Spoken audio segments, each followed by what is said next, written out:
Americans who celebrate the legacy of Christopher Columbus and the innovation and explorer zeal that he represented. In other words, we're calling it Columbus Day. Yes.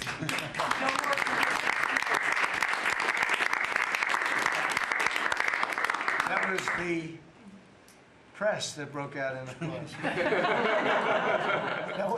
Can you believe that? I've never seen that happen before. The press actually broke out in applause. Good. Columbus Day. We're back. Columbus Day, we're back, Italians. We love the Italians. Okay. Thank you, Mr. Thank you. President. Great.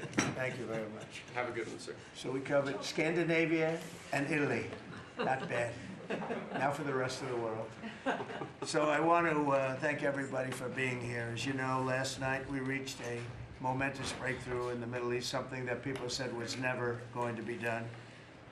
We ended the war in Gaza and really, on a much bigger basis, created peace. And I think it's going to be a lasting peace, hopefully an everlasting peace. Peace in the Middle East. We secured the release of all of the remaining hostages, and they should be released on Monday or Tuesday. Getting them is a complicated process. I'd rather not tell you what they have to do to get them.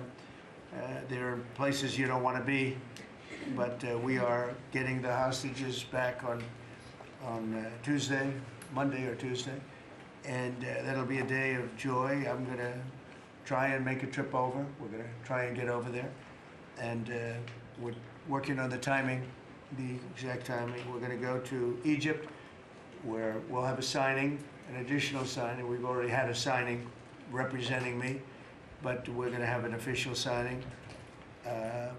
And the amazing thing is all of the countries over there, from Qatar to Saudi Arabia to UAE to all of them, I mean, the rich ones, the less than rich ones, they've all come together, something which is amazing, actually. They've all come together for this, and they're really probably the best relationships they've ever had. So it's been really something incredible that nobody thought it was possible to get it done. And very importantly, the hostages are coming back. As you know, they consider them hostages. They talk about them as hostages, but there are approximately 28 dead people, mostly young, mostly men, but and boys. I mean, boys. The one woman talked about her baby. Her baby's 25 years old, but you know, to her it's her baby, and we're bringing them home. We're getting them we're getting everything, and to those parents, the dead young man is just as important, as though this person were alive. It's amazing. I've never seen anything quite like it. I've been very much involved. I've never seen anything quite like it. But it's really peace in the Middle East. And you remember October 7th was terrible, but also from the Hamas standpoint, they probably lost 70,000 people. That's big retribution. That's big retribution.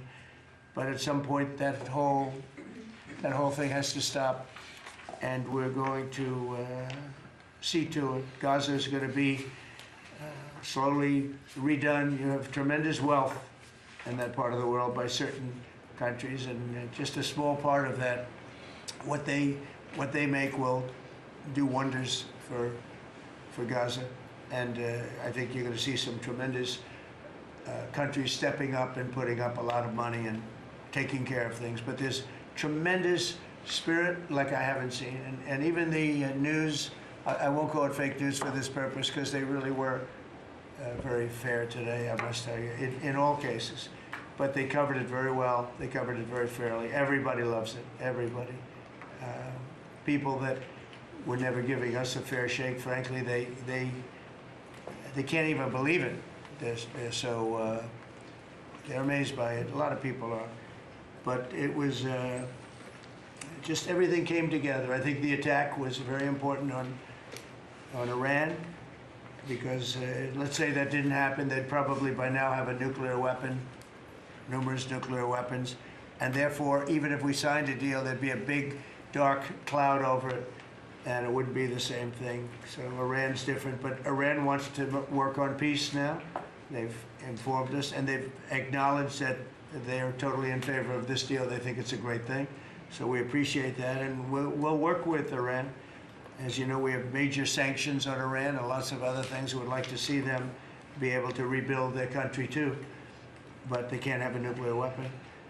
So I want to express my tremendous gratitude to the leaders of Qatar, Egypt, and Turkey for helping us reach this incredible day and for being there. They were there with us all the way. And of course, as you know, Saudi Arabia and Jordan and so many. I will tell you, President Erdogan was personally involved in dealing with Hamas and some of the others. He's been great. They've all been really amazing. Indonesia's been amazing. Indonesia's been fantastic. The whole world has come together for this. People that didn't get along, people that didn't like each other, neighboring countries that frankly didn't like each other, but now it's just this moment in time. So we look forward to welcoming the hostages, like you can't believe, home to their families, and that'll take place early next week. We hope Monday or Tuesday. And all Americans should be proud of the role that our country has played in bringing this terrible conflict to an end. And I want to thank, some of the people, JD, you were fantastic, and Pete, you were great. Marco was fantastic. Some of you were very much involved. I'm looking around. So indirectly, I think almost everybody in this room was involved. Susie, I want to thank you very much. You were incredible. You've done an incredible job. So, and yes, John, what you've done was invaluable. CIA, John Ratcliffe, and he's done an incredible job. So I want to thank you all, and if I'm missing anybody, I apologize, but you've been amazing. And then you have Steve Witkoff, who worked so hard. And you remember we settled 7, this is number 8, we settled 7 wars or major conflicts, but wars. And this is number 8. And the one that I thought would be maybe the quickest of all would be Russia-Ukraine, and I think that's going to happen too. But in the meantime, they're losing about 7,000 people a week, and that seems pretty bad. They're losing mostly soldiers, young soldiers. They go out to war, and they're getting killed. And while it doesn't affect us in a lot of ways, we've got a big ocean in between, you don't want to see that happen. It was a big mistake. That war should have never happened. It would have never happened if I were president. So we're here this morning for a cabinet meeting as my administration continues to deliver for the American people, despite the radical left lunatics that shut down our government. You have Democrats that they've lost their way. They have no leadership. We don't even know who to deal with over there. At least they know who to deal with. We have no idea who we're dealing with over there. It's like they have no idea what they're doing. Republicans have voted repeatedly to pass a clean, nonpartisan bill to reopen government at the same funding levels. We're not going to do anything only good for health care. We're really, I think, become the party of good health care.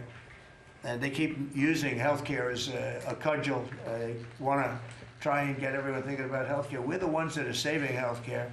In fact, one of the things we're doing is we're going to be reducing the cost of medicines by 100%, 200, 300, 500%, and even more than that, because as you know, we're in the process of favored nations right now. We've exercised a clause because we were subsidizing the entire world. The entire world pays a fraction of what the United States has been paying.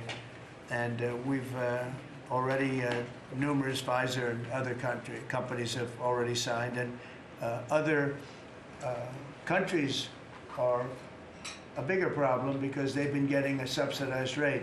We've been paying for years. This has gone on for 30 years. We've been reducing the rate of drugs for other countries because we've been paying much more than we're supposed to. And they used all sorts of ideas like research and development. I said, what about Germany? What about these other countries? Aren't they paying? No, we have to pay research and development. It was all nonsense, and I couldn't listen to it anymore. So it's a very radical, big, tough shift, very tough. We got a lot of things going up there. But, you know, and you probably heard me say this in my first term, I think it was my 3rd year, we reduced drugs from the beginning of the year to the end of the year. And I was so proud of it. I actually had a news conference to announce it, and it was 1/8 of 1%. Think of that, which is barely a reduction. But it's the first time in 28 years that there was a reduction in drug prices for the year. So from the beginning to the end, it was 1/8 of 1%. And I was so proud of myself. I did something that nobody else could do. But when I started to think about it, I said, doesn't make sense. And then I'm starting to look at numbers where a pill or a treatment or some pharmaceutical product is selling in Europe for 10% of what we pay for in New York City or in any one of our places, and cities, states. And then I see people leaving for other countries to go buy their pharmaceuticals, where they make journeys to various other countries, including Europe, where they got the best bargains of all. And I put an end to it, it's over. And now we're, in major, I guess, disputes, but we're winning the disputes by a lot. With the countries, a couple of countries said, we won't do this. I said, well, it's unfair that we're paying 10%, and, you're paying just a fraction of what we're paying for the same product made in the same plant. And they said, well, we're not going to do it. I said, that's okay. You don't have to do it. But I'm going to put a tariff of 9% or 7% or whatever the amount of money is.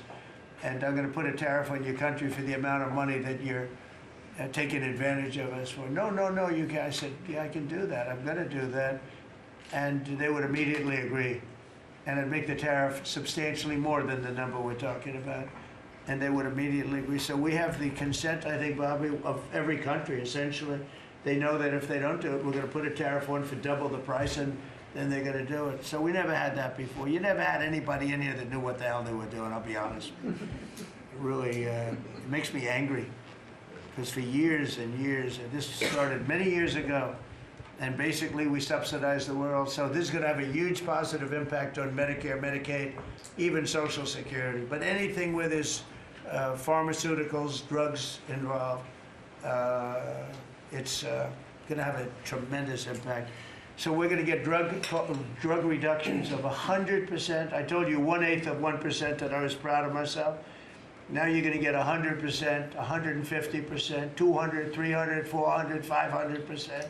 You're going to get the biggest drug reductions that you've ever seen.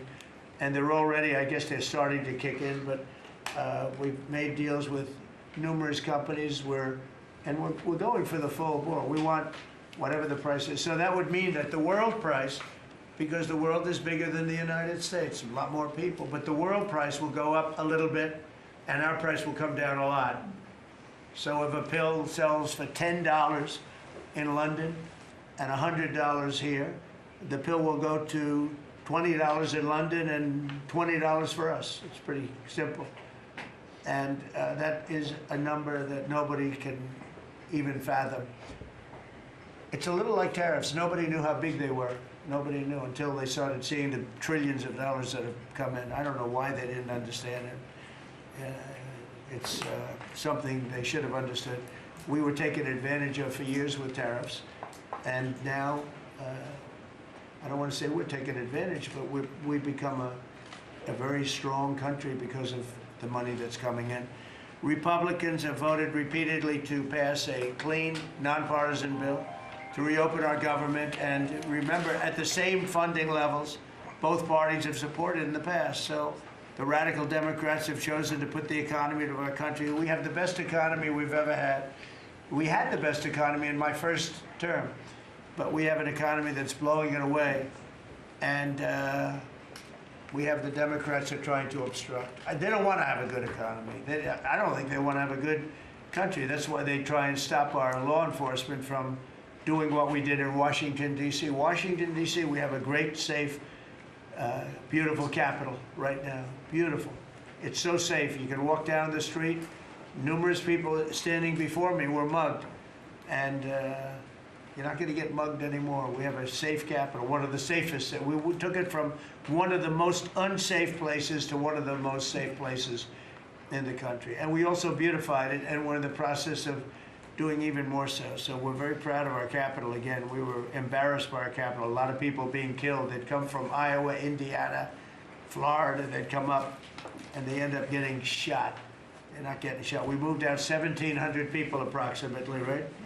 Approximately 1,700 hardened criminals, career criminals. They moved them out.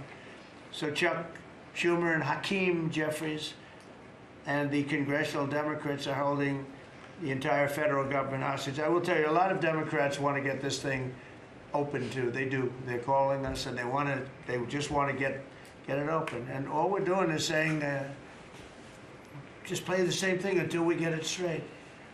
And they don't know how to go about it. I mean, and the problem is we really don't know who the hell is leading the Democrats. You have this AOC, I don't know her at all, but I watched her the other day. She said, well, if they want, they could come to my office. That's not leadership, you know. The only one that challenged her actually was Nancy Pelosi, and Nancy's not looking too good. I don't know what happened to Nancy, but she's not looking great. But she was the only one, I give her credit, she was the only one that challenged her. But AOC said that they can come to her office and negotiate, the Republicans. And we're saying, oh, I didn't know she was in leadership. But she's taking Hakeem Jeffries' place, and Schumer's afraid that she's going to run against him. And right now, I don't know, he can change, life is crazy, right? But right now he can't beat, I don't think he can beat anybody.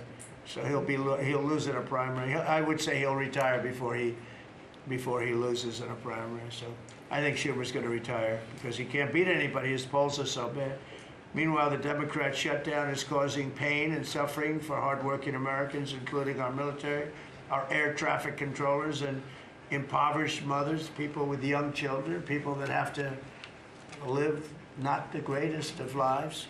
But we're doing so many tax cuts. We've cut their taxes. The great big beautiful bill, we've cut their taxes at levels that nobody's ever seen. I mean, no tax on tips, no tax on Social Security, no tax on overtime. It's been a great thing for a lot of people. They're doing great. Despite all of the damage that it's caused, the shutdown has been, you know, pretty damaging. I mean, it's not yet because it's early, but it gets a little bit worse as it goes along. And we'll be making cuts that will be permanent. And we're only going to cut Democrat programs. I hate to tell you. I guess that makes sense. But we're only cutting Democrat programs. But we're going to start that, and we have Russell, we can talk to you about it if he wants to, but we'll be cutting some very popular Democrat programs that aren't popular with Republicans, frankly, because that's the way it works. They wanted to do this, so we'll give them a little taste of their own medicine. But Chuck Schumer proclaimed this morning that every day gets better for them. No, every day it's actually getting worse for them. And they're having a rebellion in the Democrat Party because they want to stop. And if you saw all of Schumer's, I watched last night like 10 different times over the years, he said, you can't shut down government, you can't shut down, and now he's the one that shut it down. So this is a confession that he's acting not to serve the people, but to serve the partisan interests of his party. And I don't think he's serving them well because they're way down. Look, they just lost an election in a landslide. You know, it was interesting. I watched Kamala, who was a sad figure. I watched her the other day saying, the election was very close. I said, no, the election was a landslide. We won the popular vote by millions. We won the Electoral College by, I think, 312 or 315 to 220 something. But there's another one that we won that's why when you see the maps are completely red. It's counties. The counties, we won at 2,505 to 525. So 2,500 to 525. That's called one of the greatest, biggest landslides in history. And that's one that people are using now as a primary. But literally, when you see it colored in, the entire country is red representing Republicans. So, you know, they go around, they just lie. They just lie. And everything's a big lie with them. Well, the other side, and the other thing I don't understand is, Christie, I looked at crime numbers in Chicago. They're through the roof. And I have a governor who stands up every day and tells us how wonderful Chicago is. It's just a lie. It's like a con job. It's like Gavin Newsom. He says how well he's doing in California, and they're doing terribly. Population's getting smaller. People are leaving. And other people are coming in, and, you know, I wouldn't say it's an even trade.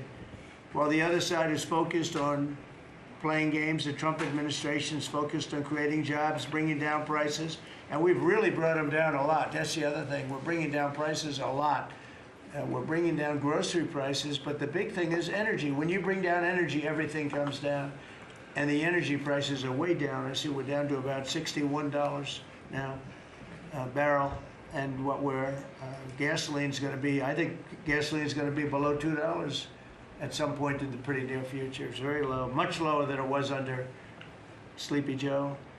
And we're restoring law and order in our country. We're restoring it here, but we're restoring it right now. We're in Memphis. We're going to Chicago. We're going to other cities. Many governors are asking us to, including Democrats are trying to ask. I don't know what the big problem is. If I were a Democrat governor, I'd be saying, whatever you can do to get crime down, I'll take anybody. You can bring them in I don't care who it is. A lot of people said that. They interviewed women, these beautiful women in Chicago, black women with a MAGA hat, a red hat. They said, we don't care who he brings in here, but this place is really dangerous. We just want crime to stop. It's true. They don't care. You know, they don't differentiate between the National Guard and the Marines. They don't care. They'll take anybody.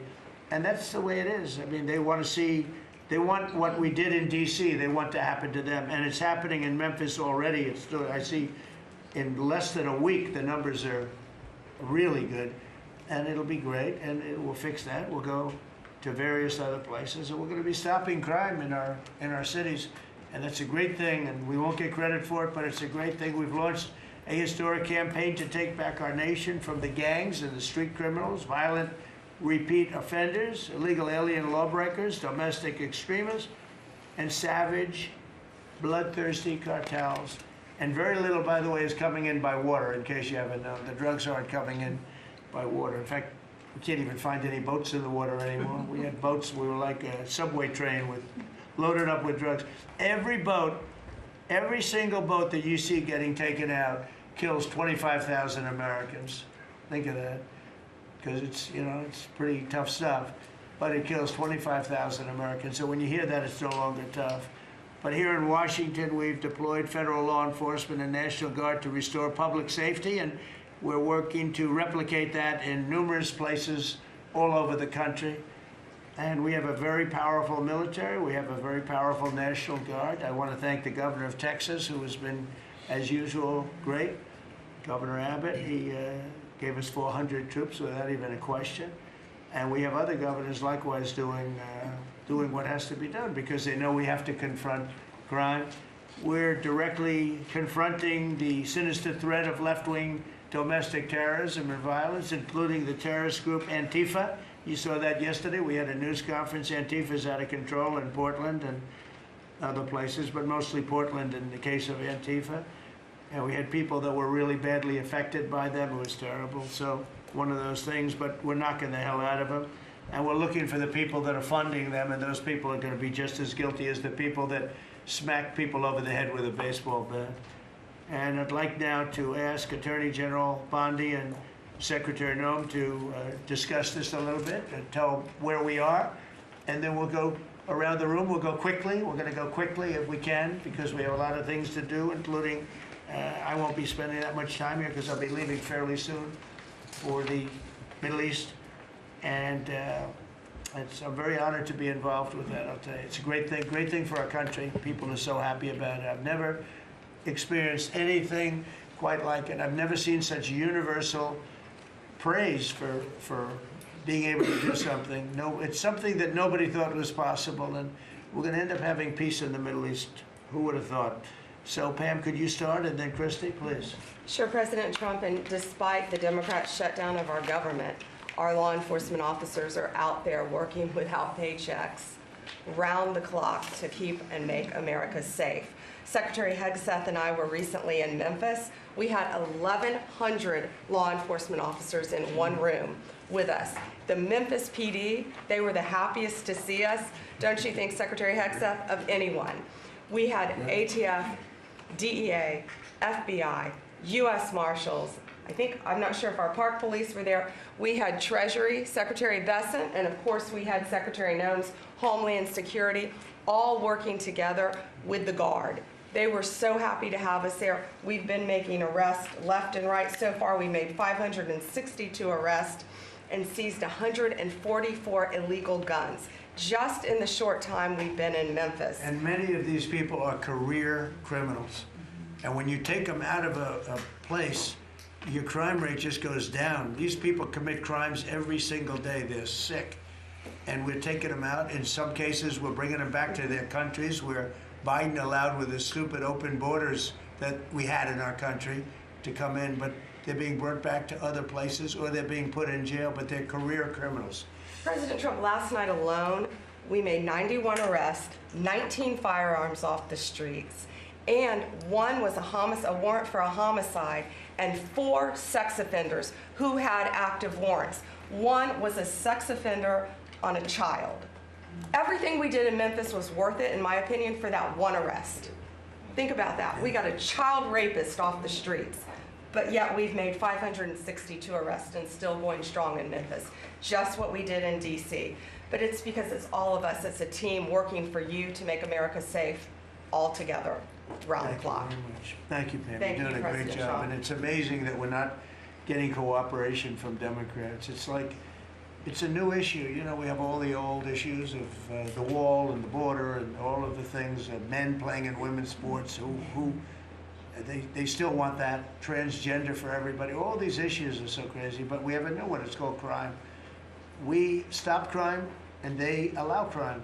They want crime. It doesn't make sense. I think it's as ridiculous as the other things that we talk about all the time. But I've added it onto our list, a 5-letter word called crime. We stop it, and they actually incite it. It's crazy. You would think they'd want them. You'd think they'd want Christy and Pam and all of the people. If we needed the military, people will be there. We've got a massive military. We have the best numbers we've ever had for recruitment. We have a lot of people now. We have people that can't get into them. In a great economy, they want to be soldiers again. A year ago, they didn't want to even think about it. Same thing as with police and firemen, everything. They want to join. They're proud of our country again. Christy, go ahead, please. Well, sir, thank you for your leadership and for deploying all of government to help us keep our country safe. You have talked extensively about how threatened our ICE officers are, but all of our law enforcement out there. And we saw the shooting in Dallas at that facility, so we're hardening all of our buildings and making sure that we have more security measures, snipers on the roof, people to protect our law enforcement while they're out there on the streets. But what I'm also doing, sir, is, and with your authority, is we're purchasing more buildings in Chicago to operate out of. We're gonna not back off. In fact, we're doubling down, and we're gonna be in more parts of Chicago in response to the people there. And then I was there a few days ago and looked at some facilities that we can deploy more law enforcement out of. Because what they're trying to do with these riots and violence is distract us and keep us from going after those murderers and rapists that are out in the streets.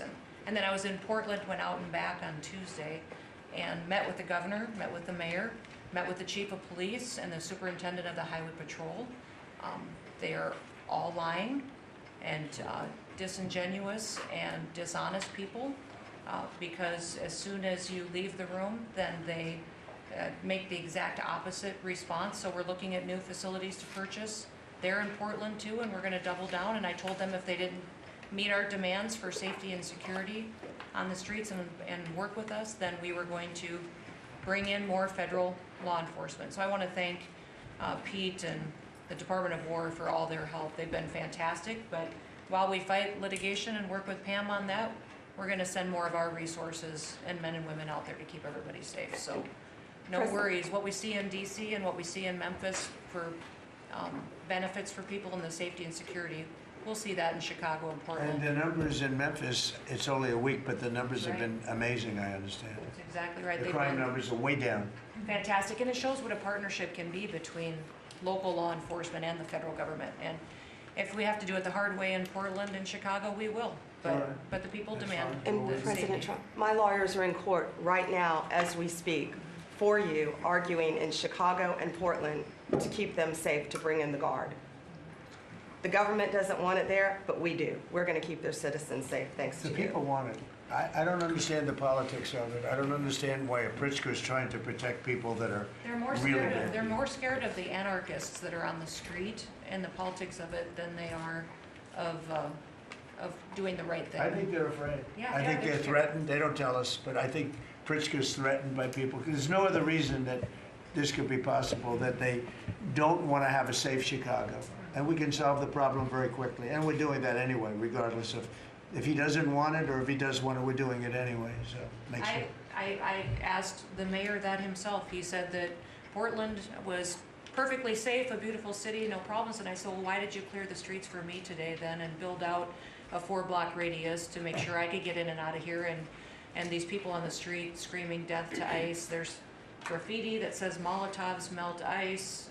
We have the guillotines. We're going to use them. The Portland's things that- almost different. It's like anarchists. It is. It really You know, is. it's really different than a lot It's of the awful. others. This is a sick situation, but those are anarchists. Those are people that want to overthrow government. They're really degenerates. And we're finding out who is supplying all of those beautiful signs and everything Well, else. Scott's been fantastic. His team finding the financial networks is great. That's what Okay, gives Scott, everybody. Scott will do that. That's easy for Scott. We got a great team, sir. That's good. How about we go to Marco? You can talk a little bit about what's going on and Well, go ahead. yeah, Mr. President, I don't know if one day perhaps the entire story will be told about the events of yesterday, but suffice it to say, it's not an exaggeration that none of it would have been possible without the President of the United States being involved.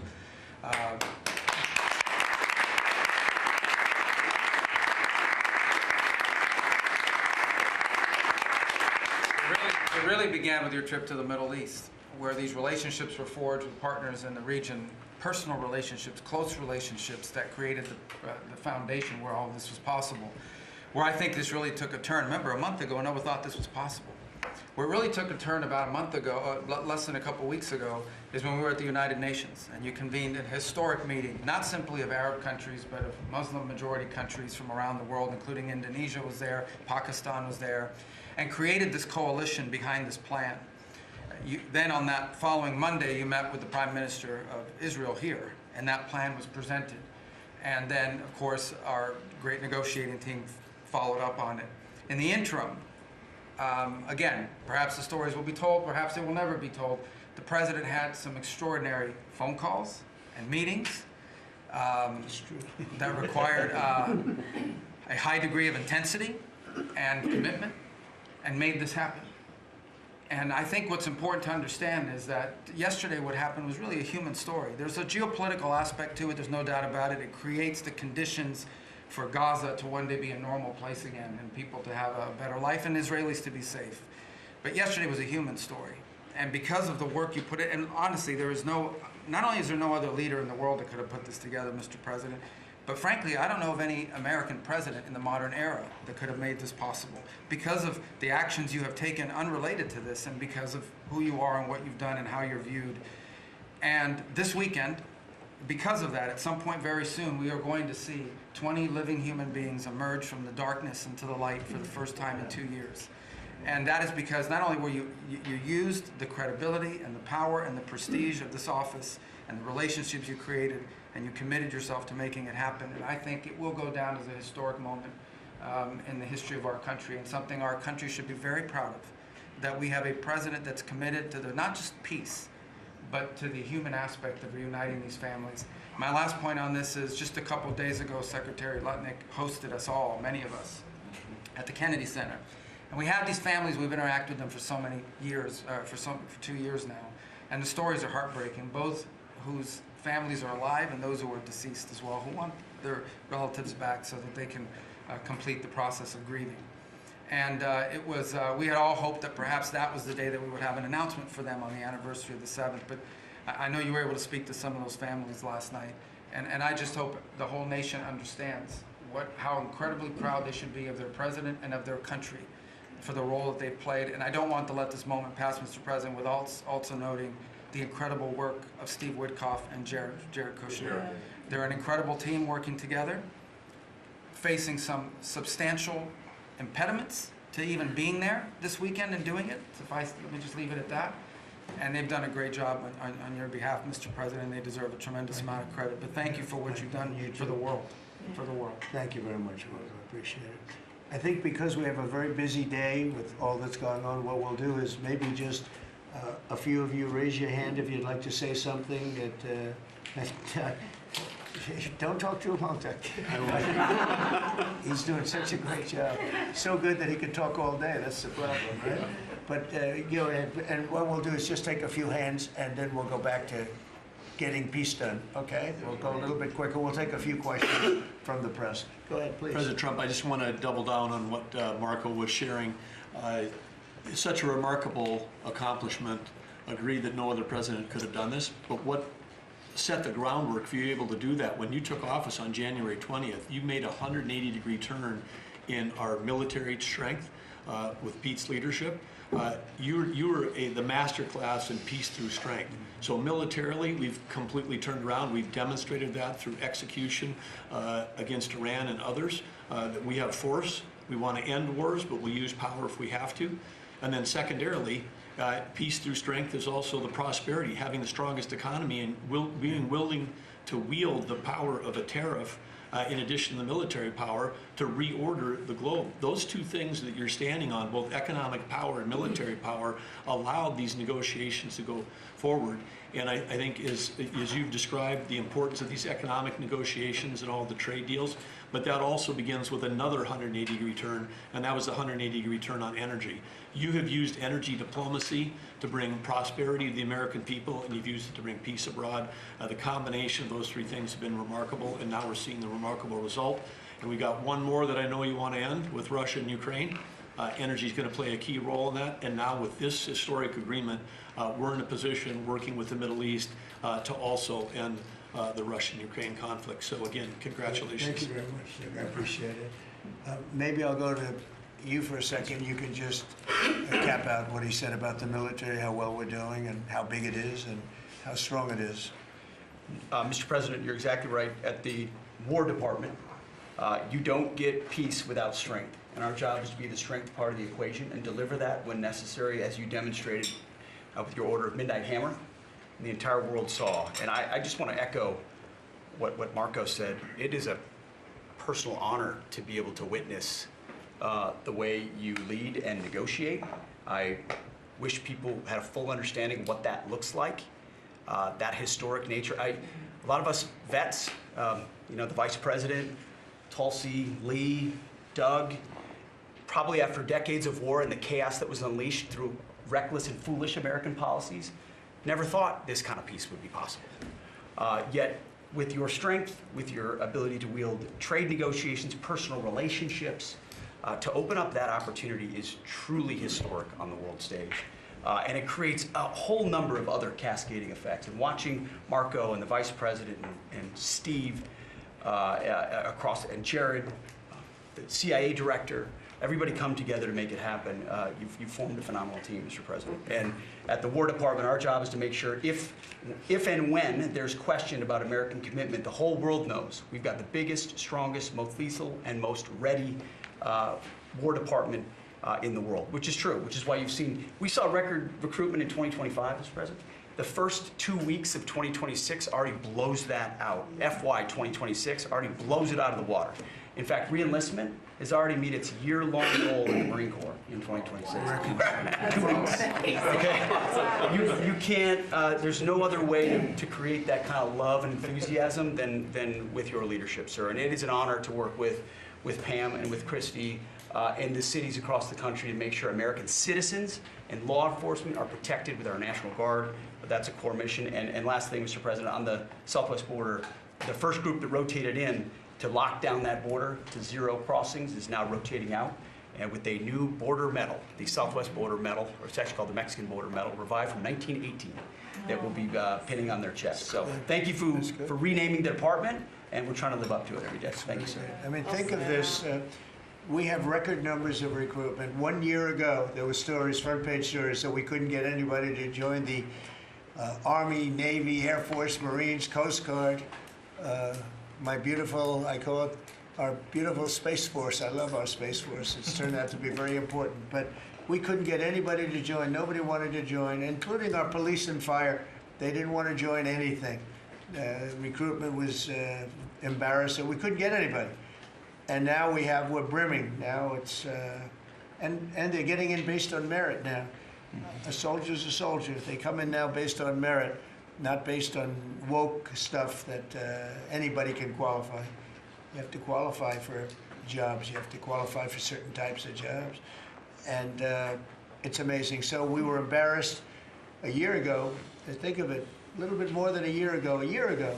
I think it stopped on November 5th. I think it really started, this all started on November 5th, the election day. But now everybody wants to be, and we have an overabundance, and maybe we should raise it a little bit, I don't know. I like that idea, sir. But we could raise it, but we have so many people want to join, and they're proud of our country again. JD, could I ask you to say a few words? Yes, sir. So just a couple of things. Mr. President, first of all, congratulations on yesterday. It was a big day to Marco, to Susie, to the entire team, but in particular, viewing it from this perspective where for months the fake news media attacked you, attacked the entire team, attacked your approach. You know, the definition of insanity is to do the same thing again and again, expecting a different result. The reason we're here is because the president actually charted a different course with a different team. He vested a lot of authority into Steve Witkoff in particular, and that's why we're here. It's because you did something different, and I think it's important to recognize that. I also think the president, you know, Marco mentioned the president's personal touch being a big part of this. The one thing I would say is obviously the president of the United States, a New York real estate billionaire, one of the most famous New Yorkers in the world, has a lot of interaction with a lot of people who are very pro-Israel. I think that was an important set of experiences and life experiences that he brought to the table. He also, of course, knew one of the most famous Palestinians in the world, Chuck Schumer, and I think without that background of knowledge, it would have been impossible to get us to this point. Second thing I want to say, just on Chuck Schumer, the president mentioned this, that Chuck Schumer said this has been very good for us this morning about the shutdown.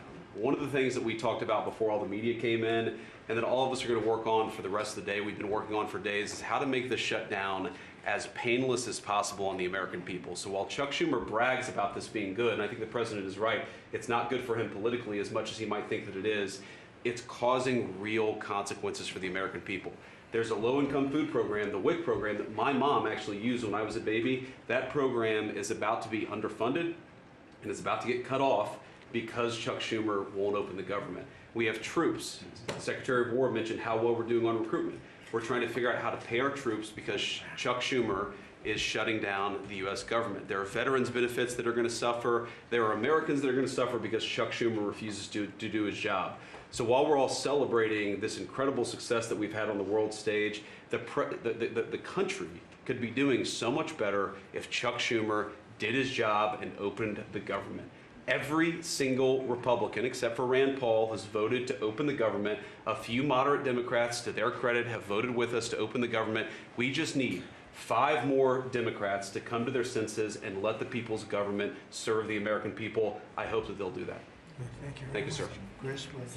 Yeah, to follow up on that point, Mr. President, the Democrat or Schumer shutdown did not begin 8 or 9 days ago. It began 8 or 9 months ago with your inauguration. For the first time in American history, every Senate confirmed appointee who are our deputies to run our department, every one of them has been filibustered. One of the critical parts of my department is the National Nuclear Security Administration.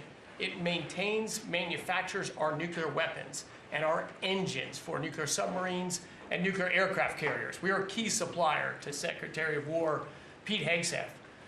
They filibustered, the Democrats filibustered the leader, the administrator of the National Nuclear Security Administration, would not let him come into my department until the Republicans 2 weeks ago changed the Senate rules so they could confirm him and we could have a leader. They filibustered the leadership, now they're filibustering the funding. In the next 6-7 days, we're going to run out of funding, and the retooling of our nuclear stockpile, the ultimate guarantor of our sovereignty, is going to be underfunded, and we're going to have to slow down and crawl these efforts. Just incredibly irresponsible for Schumer to worry about his own reelection and not the 340 million Americans that count on the efforts of our military and all of our departments. It's truly offensive, and we need to bring it to an end as soon as possible. Let's open the government back up. And you're doing a great job. Thank you very much.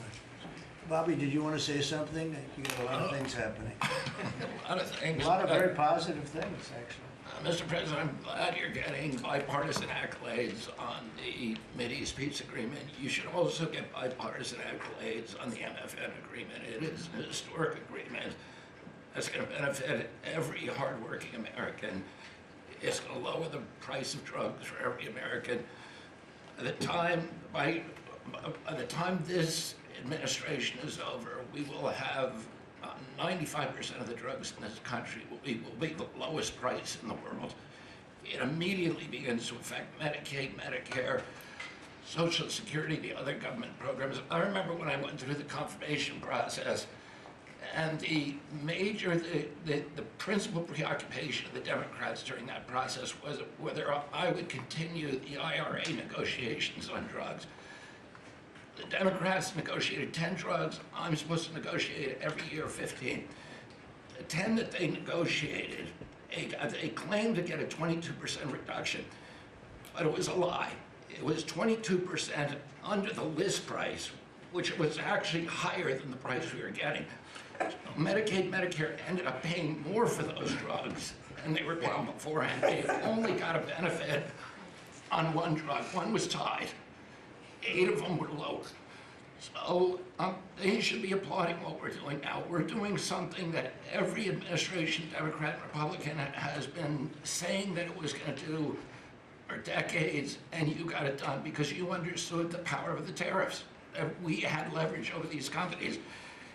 And you did it in a way which you asked us to do, to negotiate in a way that was not going to stifle innovation, that was going to make sure that those companies could bring their production home, and they are doing that.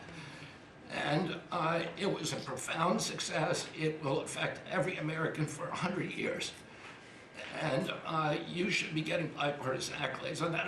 I'll say one other thing about Tylenol, only because of this. This morning before I came in here, somebody showed me a TikTok video of a pregnant woman, 8 months pregnant. She is an associate professor at the Columbia Medical School.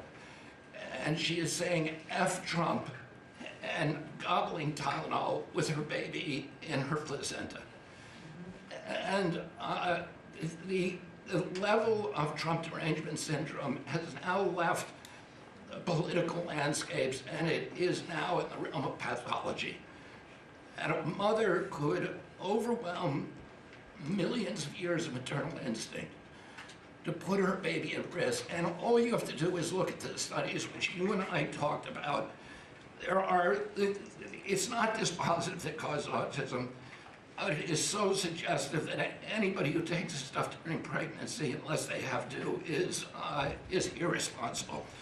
There are 15 rodent studies. Every one of them shows if you give it to the mother, the babies, and particularly the male babies, have profound neurological and behavioral changes.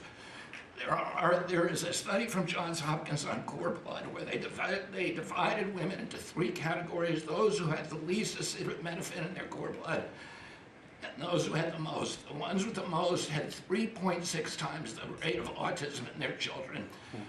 The middle category had 2.2 times, so it's a dose-related response. And there are dozens of studies that show the countries that use the most have the highest level of autism. Cuba has the lowest level in the world of acetaminophen use, and it has the lowest autism rate in the world. So this is not dispositive. It is not proof. We're doing the studies to make the proof. But in the meantime, the precautionary principle should apply. And any mother who is taking this stuff during pregnancy just to get back at Donald Trump is doing something that is pathological.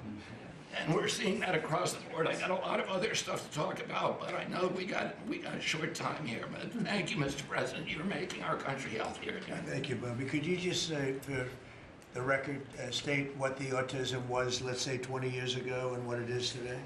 In 1970, the largest epidemiological study in history was performed. 900,000 kids were looked at. They were looking for autism in Wisconsin children. They looked at every child in Wisconsin who was 8 years old. They found an autism rate of 0.7 per 10,000. So almost close to 1 in 20,000, less than 1 in 10,000.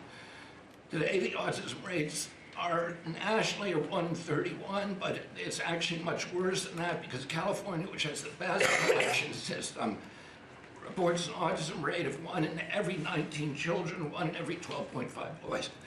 This is a national security issue. There is nothing more important, and I'm grateful to you, Mr. President, because you know the flack that you take for talking about this issue.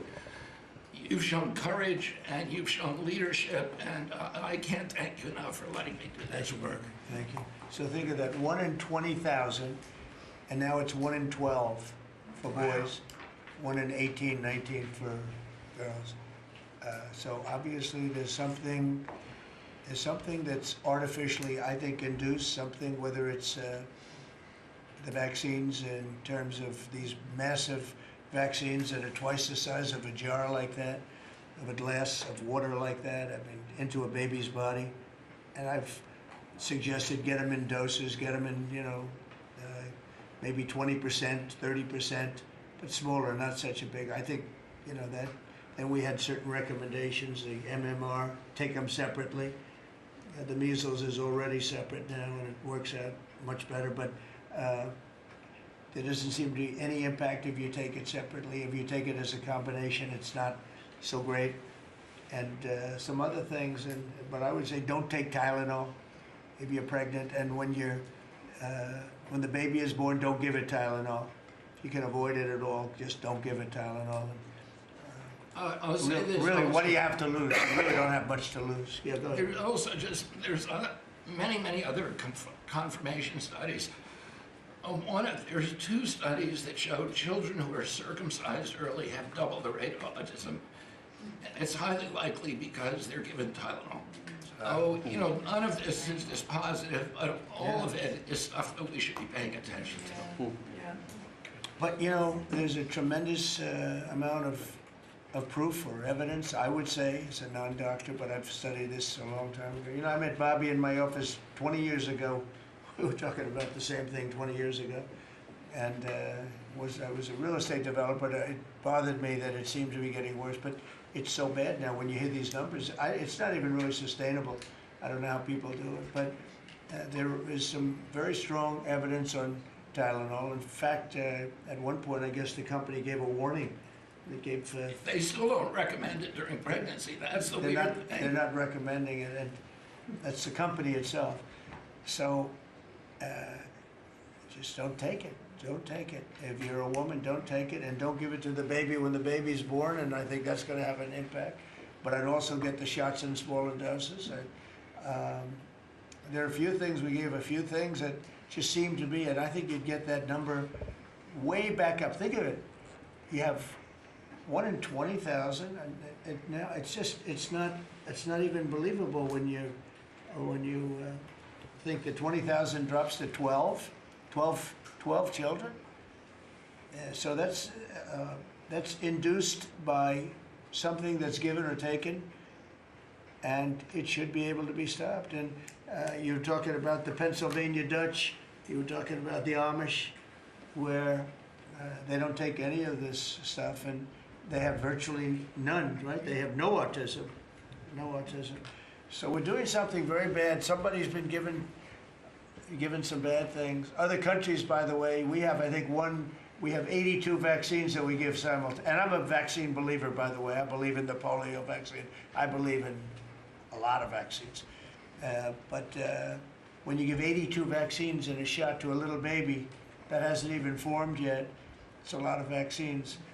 And in Japan, they give a much smaller number. In Germany, they give a much smaller, like 28 vaccines. That's a lot too.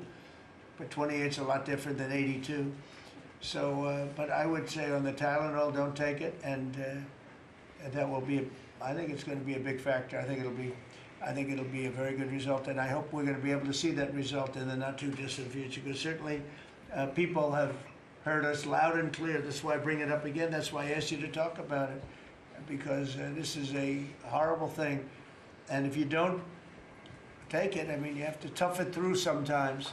There are other things you can do, but you have to tough it out. It's easy for me to say, but I think you're going to see numbers that will be it'll be so significantly improved, and maybe fully improved. I mean, there's something there, there's something going on, and we have to address it. And so I'm addressing it the best I can as a non-doctor, but I'm a man of common sense. Okay, any other questions? I'd like to comment on the Yeah, workforce. please. Mr. President, a lot of people are calling to give you the Nobel Peace Prize after this peace deal that you managed to achieve in the Middle East. First of all, your opinion on that, and I was wondering about your trip to the Middle East, if you can tell us if you're considering to speak at the Knesset, at the Israeli parliament. Well, they asked me to speak at the Knesset, and I've agreed to. If they would like me to, I will do it. It's the first time a president has ever done that, so that makes it very interesting, right? Yeah. But yeah, so I will do it if they want me to. They have asked me to do that. Thank you. Families of hostages are out in the streets in Israel dancing and crying tears They're of all joy. dancing in the streets right now. They're dancing in the streets. They're so happy. Everybody's happy. They're dancing in the streets of Arab countries, Muslim countries. I've never seen anything like it. Everybody is happy. It's been really amazing. Thank you.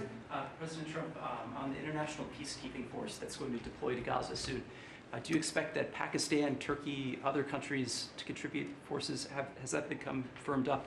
And also on the shutdown, it seems like in the House there's a majority support for a temporary extension of the Obamacare subsidies, perhaps minus the funds for illegal immigrants. Is that how you see the deal to end the shutdown happening? Well, I see the deal just getting extended as we continue to talk, but we're willing to pay because we're paying. It's very simple. We're paying. The Democrats are the ones that caused this problem, and it's a big problem for them, and they have a lot of break in their ranks. But so I see that, I think that'll get worked out.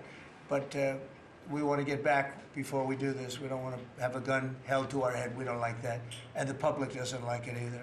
So we want to get back, and I think it's going to work out. I think it's going to work out very well. It's something that shouldn't have happened. This was supposed to take place before the election. This was supposed to take place on September 28th before the election.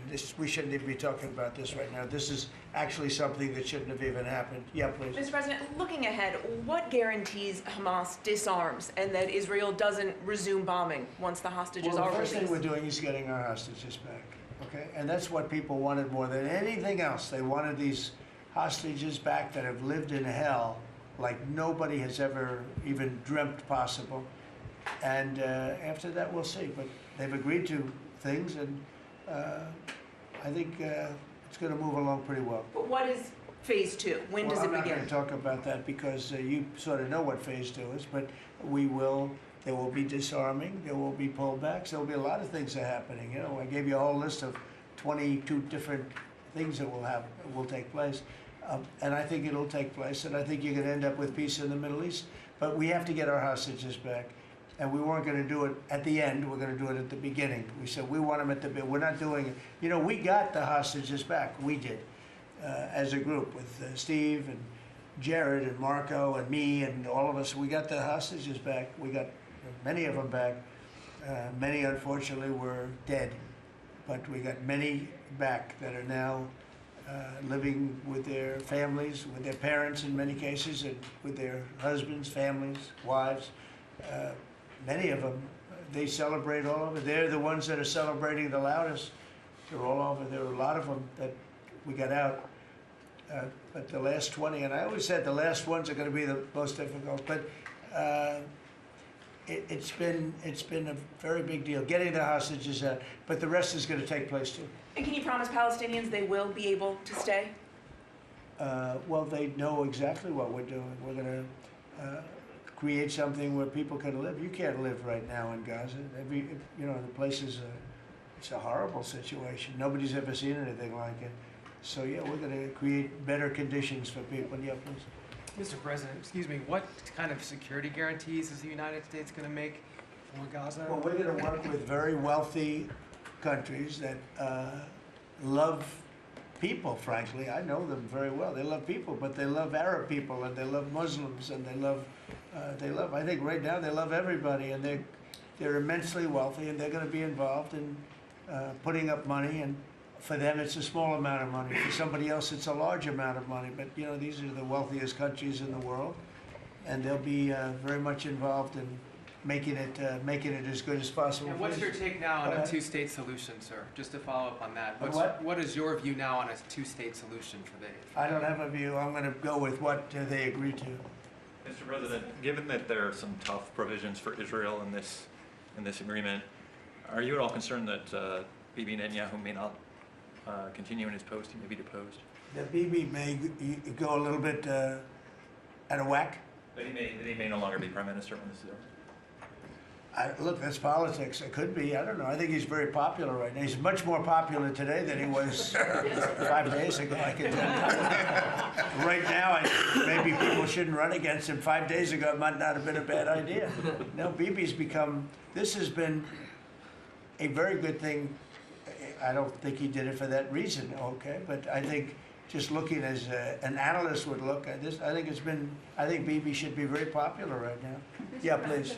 What will happen if Hamas says that it cannot locate or was not able to find all of the deceased hostages' bodies within the time Well, we'll frame? have to see. I think that's going to be, it's largely been answered. We know where most of them are.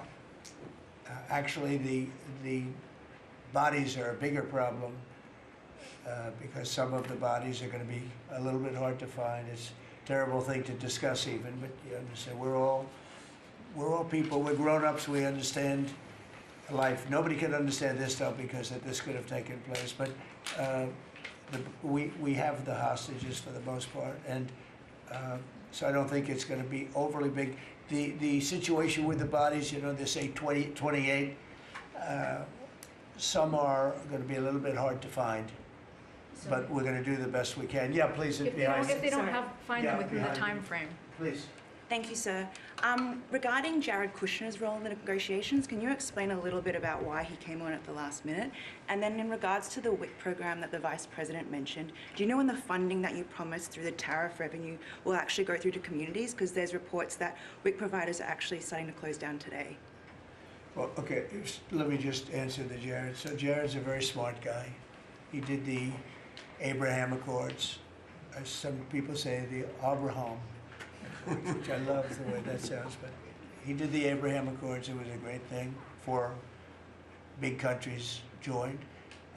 If I were president, if the election would have been a correct election, which it wasn't, you'd have every country in there. Maybe even Iran would have been in there, frankly. But you'd have every country in. Now, by the way, that's going to be filled up rather quickly. People want to join the Abraham Accords. And I put Jared there because he's a very smart person, and he knows the region, knows the people, knows a lot of the players. And the combination of him and Steve Witkoff and Marco and Cooper, who as I hear has been fantastic, and others that were involved. JD was very much involved. I mean, we had a very smart group of people working. We had a lot of different players, different countries, and very diverse countries, very different from each other. They had certain things in common, but they had a lot of things, mostly things that were not at all common to their countries. So we had a very smart group of people. These are high IQ people. Okay, I talk about how many low IQ people we have in our government. We got some real low ones, but some shockingly low. But these are very high IQ people, and that's what we want. I like high IQ people. Yeah. Mr. President, thank you. Can I ask you about the China? You're meeting with President Xi. The Chinese have now set to put in new export controls on rare earth minerals, and they've stopped buying soybeans from the U.S. What do you hope to get out of that meeting now with President Xi? Well, we'll see. I mean, I just heard this a little while ago before we came in, so I haven't been briefed on it. The export, I mean, look, we have the ultimate export. We have import, and we have export. We import from China massive amounts, and maybe we'll have to stop doing that. But I don't know exactly what it is. Neither do you. Neither does anybody. It's a little bit soon. I just heard about it. So Scott and Howard will figure that out, and I'm sure we'll be able to handle it. Can I ask you about the soybeans? What is the plan to help farmers? Is it direct checks? Is it tax? Have you sorted that out yet? Well, what happens with soybeans is we're going to see more and more, I think, opening up, and part of the reason that we'll be he's got things that he wants to discuss with me, and I have things that I want to discuss with him, and one of the things is soybeans. I had a great deal with China where they would buy $50 billion worth of our farm product and manufacturing and other things, but farm product. And it was going along well. Then when the election turned out to be a rigged election and we had the wrong guy get in there. He didn't do anything about it. I used to call up President Xi every 2 weeks, or I'd call up people in China, say, you got to keep going. You're not buying the amount that you agreed to. And this went on for, ever since we signed the agreement. It was a great agreement. So they used to do 15 billion, and I got it up to 50 billion, 50, and it was great. Then when Biden got in, they just never adhered to the agreement, and nobody in Biden's group, as you can imagine, did anything about it. So it just sat there for 4 years, and they didn't adhere to the agreement. And we, it's hard to go back after 4 years of nobody calling them, but I used to call them every 2 weeks. I'd say, you're a little low, or I appreciate it. Oftentimes I'd say, thank you very much. You are totally adhering to the agreement. But we had an agreement, they would buy $50 billion worth of our product, mostly farm product. And remember I said to the farmers, buy larger tractors and more land. And that's exactly what happened. They did well. But we do suffer. I'd like you to discuss that maybe for a second, Brooke. Sure. Very quickly, by the way. Yes, sir.